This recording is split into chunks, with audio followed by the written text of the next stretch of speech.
Welcome to Into Africa. My name is Judd Devermont. I am the director of the Africa program at the Center for Strategic and International Studies.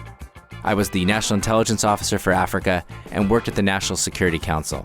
This is a podcast where we talk politics and challenge paradigms. On deck today, President Museveni extends his more than 3-decade rule in Uganda. How should foreign partners rethink their ties to this abusive and anti-democratic regime? And the humanitarian crisis and conflict in Ethiopia requires urgent attention. How do we stop the bloodshed and secure humanitarian access? Plus, we discuss the diplomat's go-to move, the strongly worded statement. Is there a better way to shape positive outcomes in countries of concern? So whether you have a history with the continent or you're a newcomer, we want to get you into Africa. Long-serving Ugandan President Yoweri Museveni pulled out all the stops to claim his 6th consecutive election win in early January. What does his flawed election win mean for Uganda? Joining me to discuss Uganda and other topics are Deborah Malac, a former U.S. ambassador to Uganda, Maria Burnett, a human rights lawyer and CSIS senior associate, and Michael Mutyaba, a writer on African politics. This is our 10th episode in partnership with African Arguments. For our listeners, African Arguments is a pan-African platform for news, investigation, and opinion. Okay, on 17 January, the Ugandan Electoral Commission announced that Museveni had defeated his opponent, Robert Kyagulanyi, also known as Bobi Wine, 58% to 34%. A Ugandan court has ordered security forces to stop surrounding the home of opposition leader Bobi Wine. The restrictions imposed on the applicant are unlawful. Wine, who rose to prominence singing against nepotism and corruption, has been blocked from leaving the compound since returning from voting on January the 14th. Incumbent President Yoweri Museveni was declared the winner of that election. Wine, also known by his birth name Robert Kyagulanyi, rejects the results, alleging fraud, which the government denies. Museveni has been in power since 1986 when he seized control of the country. He has used violence, detentions, internet shutdowns, and a host of tricks to ensure that he would have an unfair playing field and remain in power. Maria, you wrote a paper for CSIS in December entitled Repression as Voters Weigh Museveni's 34 Years. Can you tell us a little bit what happened in this election? Does it or does it not fit a pattern of election intimidation and manipulation? What should we understand about what happened in January?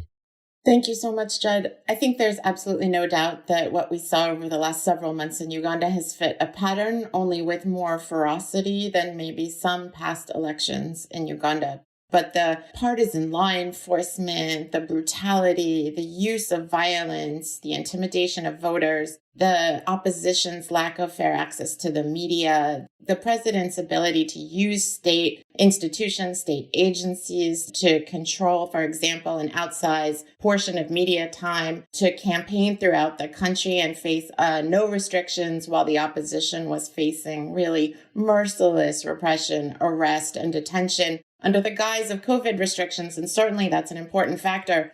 But frankly, as we saw in other elections, before it was the use of Uganda's Public Order Management Act, which was used to prevent opposition leaders from meeting even in private homes during the 2016 elections. So absolutely what we saw in the last several months fits a clear pattern of elections where there's really no intention to see anyone else elected but President Museveni. So, Michael, where does that put us now in Uganda? Bobi Wine is no longer under house arrest. He's talking about using nonviolent and legal means to contest the election. There's proceedings right now in the court. What do you see as the outlook for Uganda? On the surface, it does look like it's back to business as usual, like many people are returning to work. But the reality is that there's still a lot of violence that's ongoing. There are still kidnaps of opposition activists that are going on, and there's still intimidation, like heavy deployments of security forces. Occasionally you see choppers flying around and soldiers patrolling the streets. The internet is back, but social media is still inaccessible except through VPN connections. Generally, there is a sense of disappointment with the outcome of the presidential elections. Not only the outcome, but the conduct of those elections. So the petition in the Supreme Court is not generating a lot of excitement. A lot of people are very pessimistic that it will change anything because of everything that has happened, and also because 3 previous petitions of the same kind were dismissed by the courts. Michael, I assume you're one of those who are pessimistic about what will happen at the courts. Yes, exactly. Precisely because the independence of the courts is in question. It's very hard to really trust, because looking at the setting and everything that has happened, you wouldn't trust judges that have been appointed by the president to actually rule in such a high-profile case in a way that would negate the interests of the president. And not only that, but they're part of this very society where all this violence has been happening. And so they read the news, they're also scared. They're looking at all these things going on. So it's very dangerous to side with the opposition in such a context. So I wouldn't really expect a ruling that would favor the opposition after everything that has happened. Deb, I want you to react to what Maria and Michael has said. And then, of course, every Ugandan I talk to will say the U.S. holds all the cards here. We have this very close relationship with Uganda. U.S. could change the direction of this country. But I would note that I actually think there's been some positive steps on the U.S. government with Ambassador Natalie Brown, who is your successor, decided not to observe the election. She went to go talk to Bobby Wine. The Department of State, several U.S. congressional leaders have expressed concern. We're still in the place where Michael and Maria has sort of indicated, where Museveni looks set to continue his rule. I'd love to hear your thoughts on where we are, if there's anything to add. But then how should we think about the U.S. relationship with Uganda? Should it change, and can it change? I think that it really is a situation where we've been moving in this direction over the last 4 years. I think 2016 election was also marked by some of the same things that we saw this time around.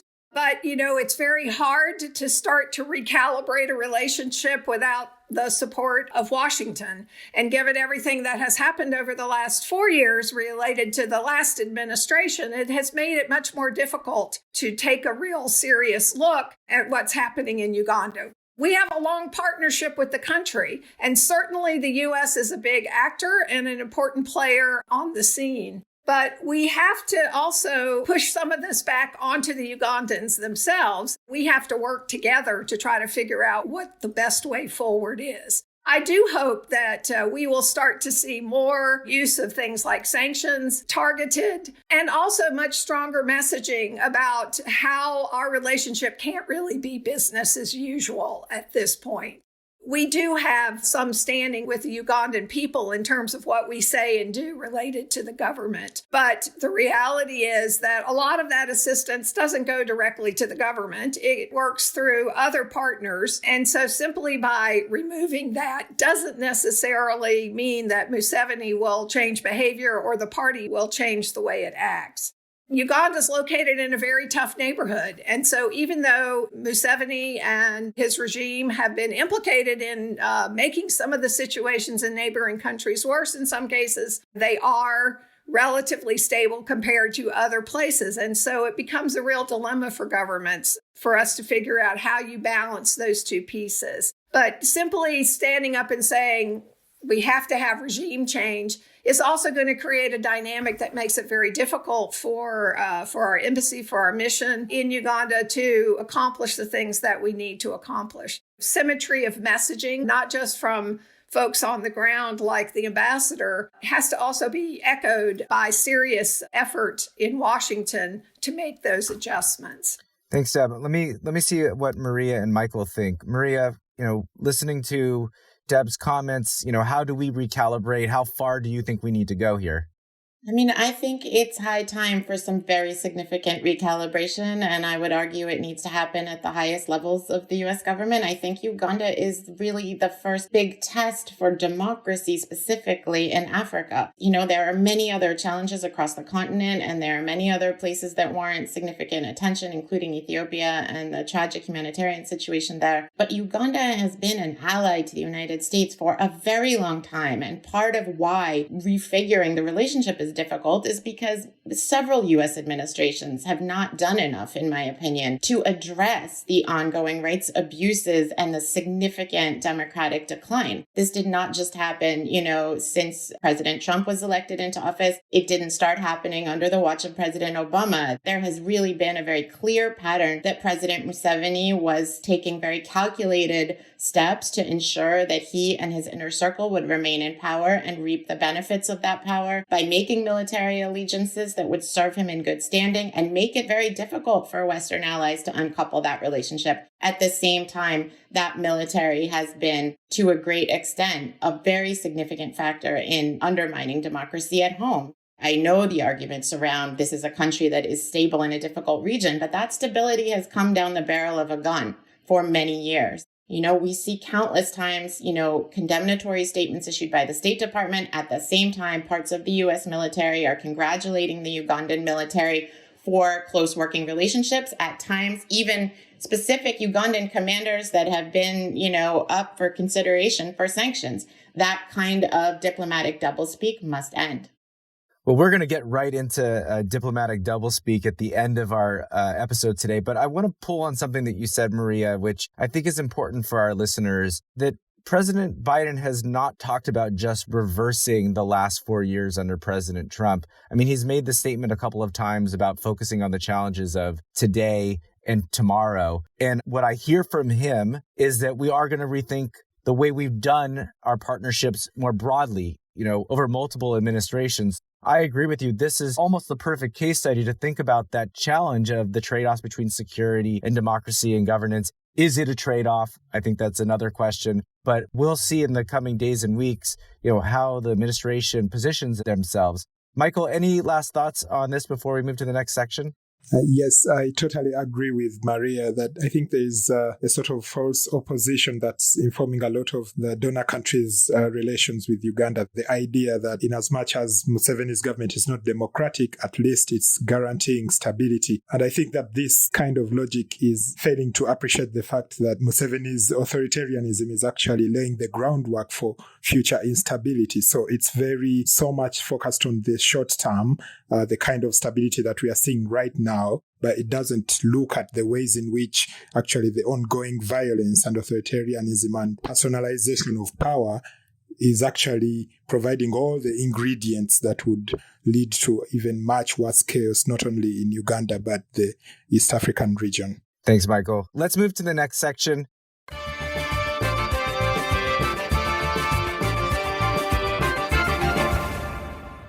The situation in Ethiopia's Tigray region continues to deteriorate. It's engulfing other parts of Ethiopia as well as neighboring countries. There are more than 2 million people displaced, and yet humanitarian agencies can't access them. The reports of human rights abuses are alarming.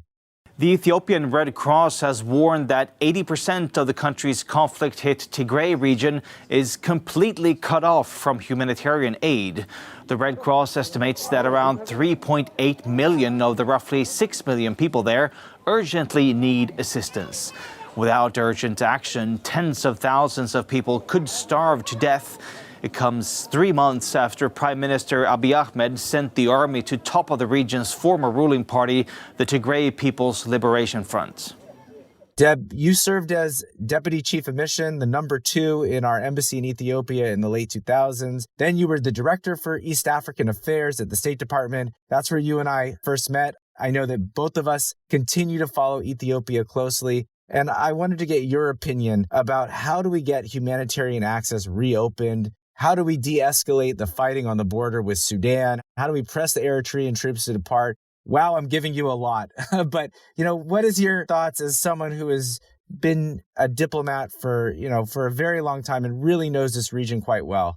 These kinds of issues, of course, are always very difficult. But I think one of the most critical things that's got to happen is it has to be more than just 1 or 2 countries, 1 or 2 individuals, 1 or 2 organizations delivering the message to the government in Addis. There has to be sort of a unified message. The UN needs to be involved. It needs to be all of the countries, the EU, the US, but most importantly, the African Union as well.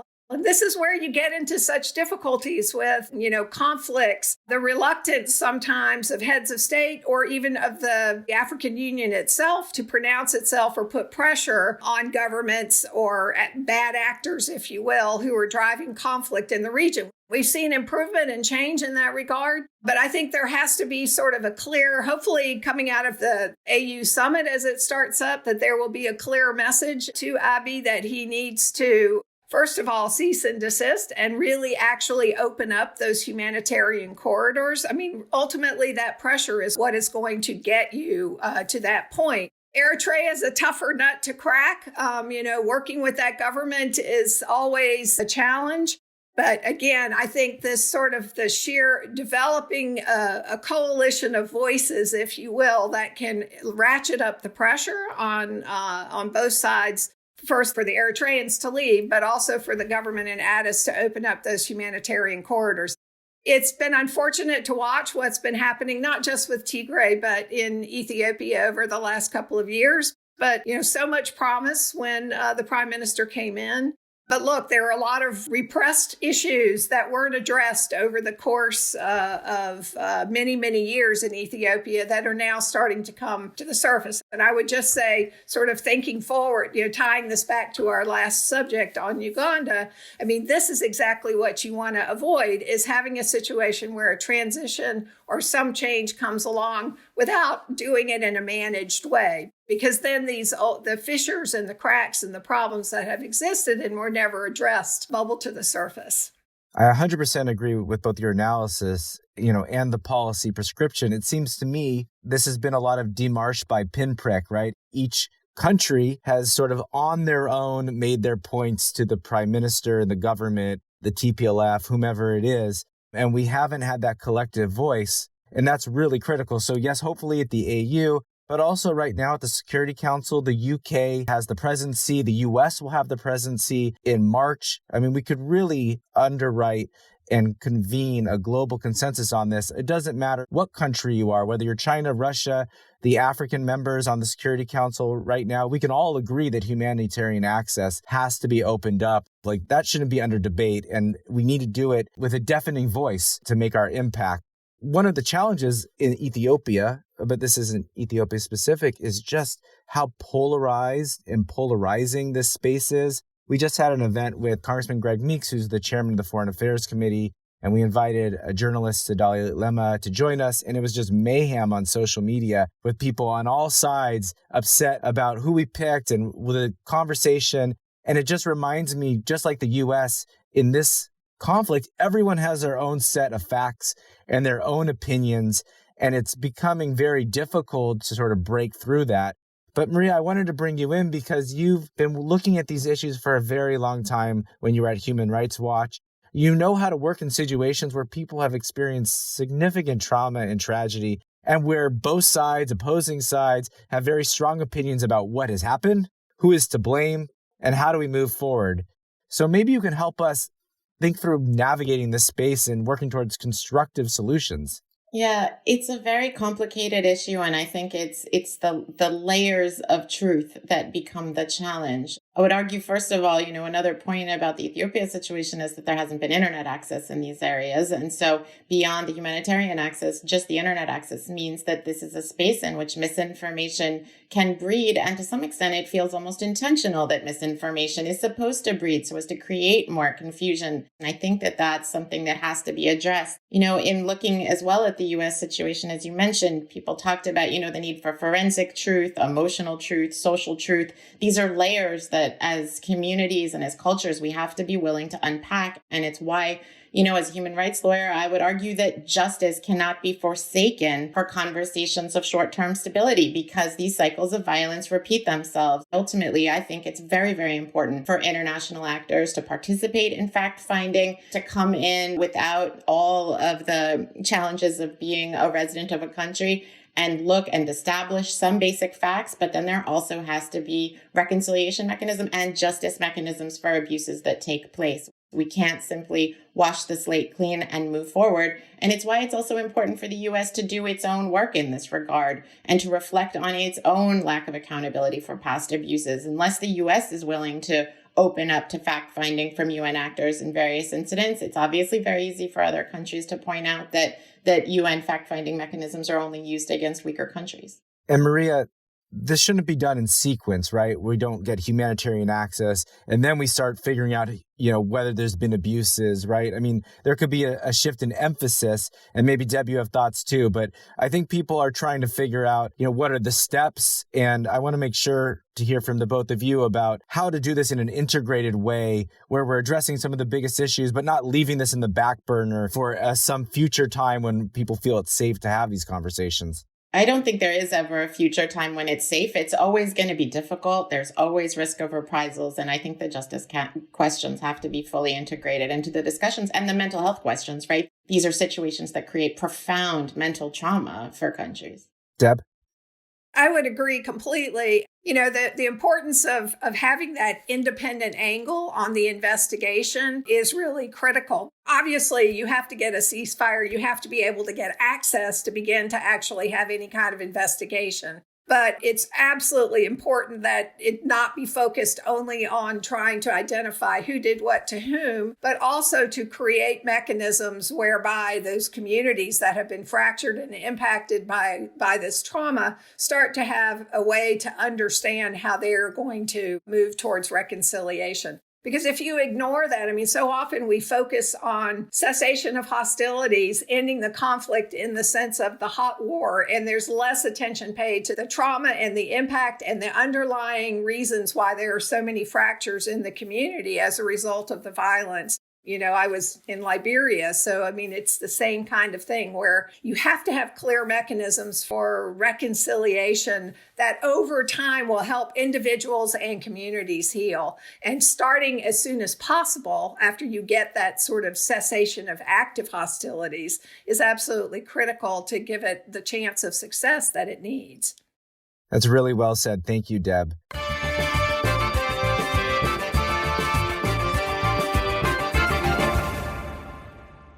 All right, let's move to our final segment. I'm really excited about this conversation.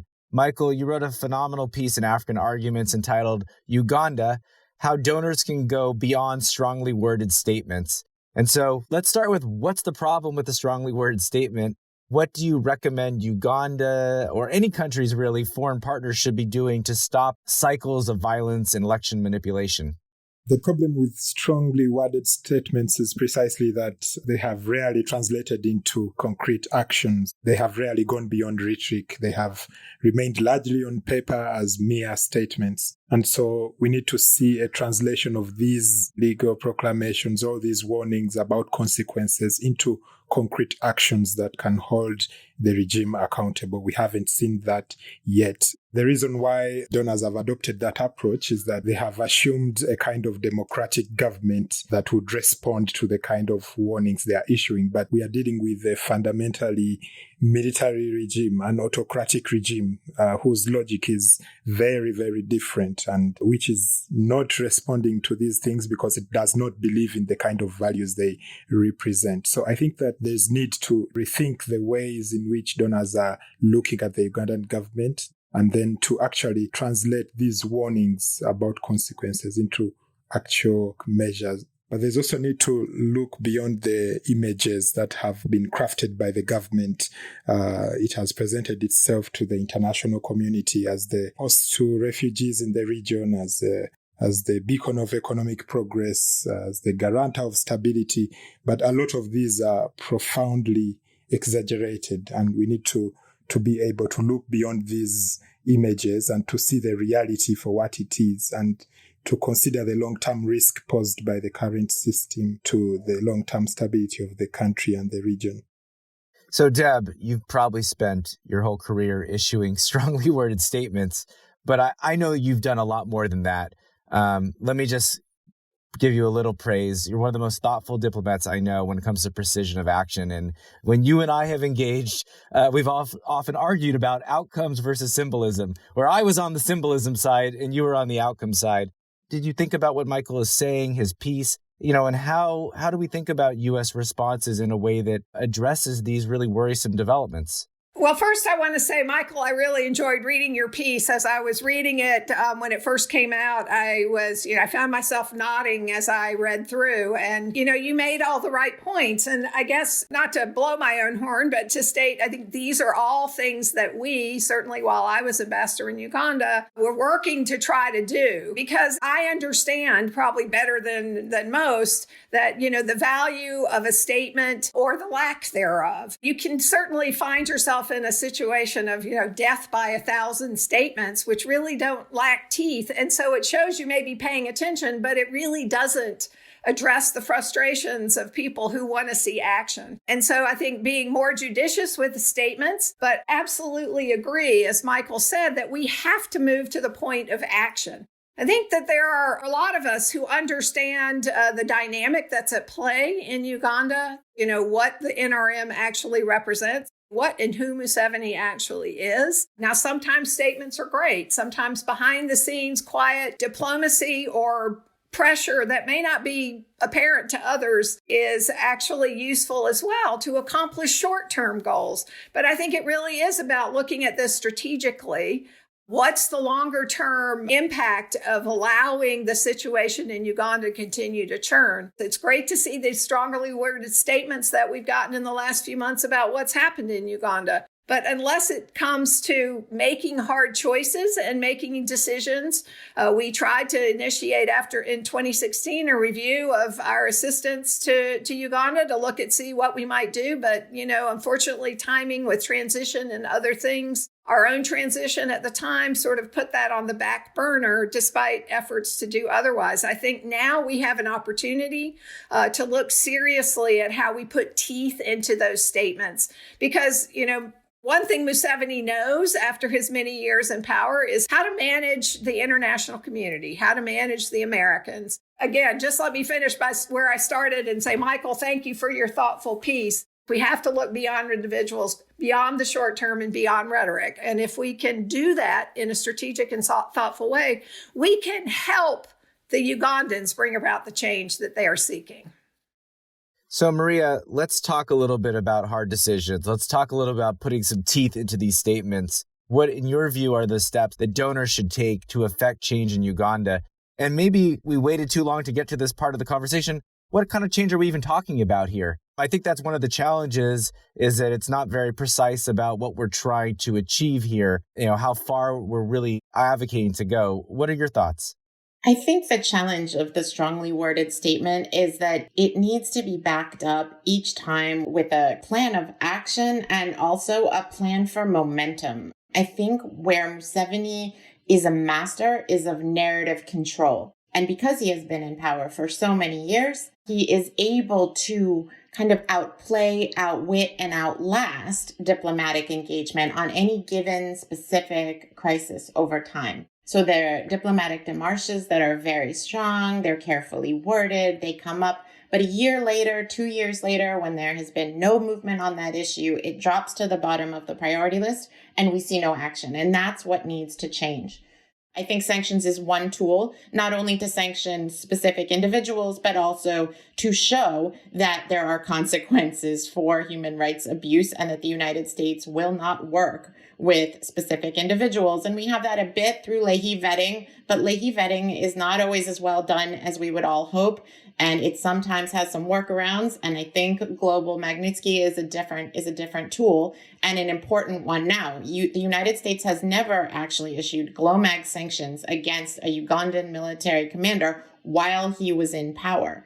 And that's what needs to happen. I think it's important also that the U.S. work with the EU on the sanctions issue. The relationships in Somalia are multilateral. The EU and the U.S. work very carefully and closely together in very specific ways in the Somalia mission. They sometimes have lacked that careful coordination and nuance when it comes to domestic Ugandan questions. And I think we need to see that in this case. I would also argue that there needs to be a real reflection on how all of the U.S. development assistance that goes into the country that diplomats argue is standing by the Ugandan people can be done in ways that doesn't ultimately lead to a blunting of civic engagement, right? I mean, if the United States is stepping in to support the healthcare sector, there also needs to be significant work to support health rights. And that exists and it happens, but it can always be done more and better. So these are important moments, I think, for donors to step into the fray, to say that there is a significant corruption problem in Uganda, and to ensure that they're supporting civil society groups that are raising these concerns about corruption and about the importance of civic engagement.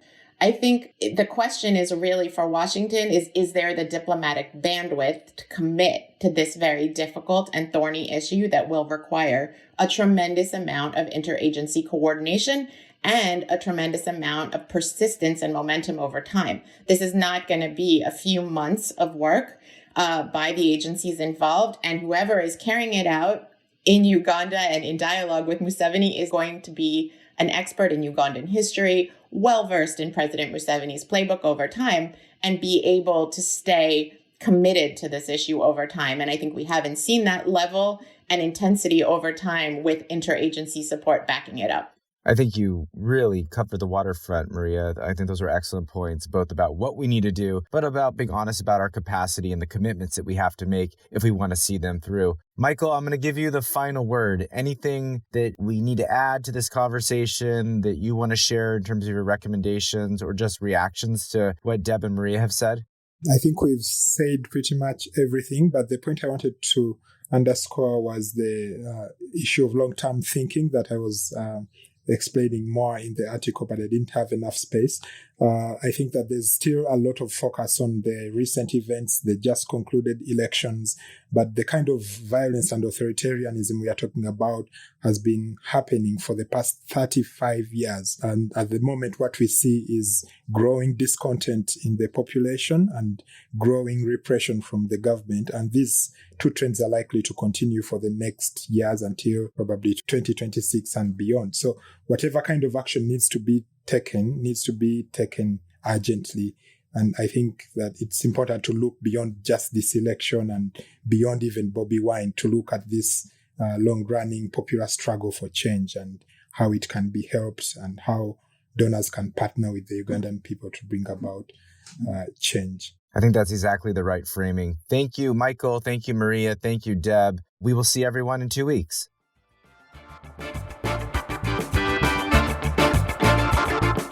Thanks for listening. We want to have more conversations about Africa. Tell your friends, subscribe to our podcast at Apple Podcasts or wherever you find good content. You can also check out our analysis and reports at csis.org/Africa. Thanks.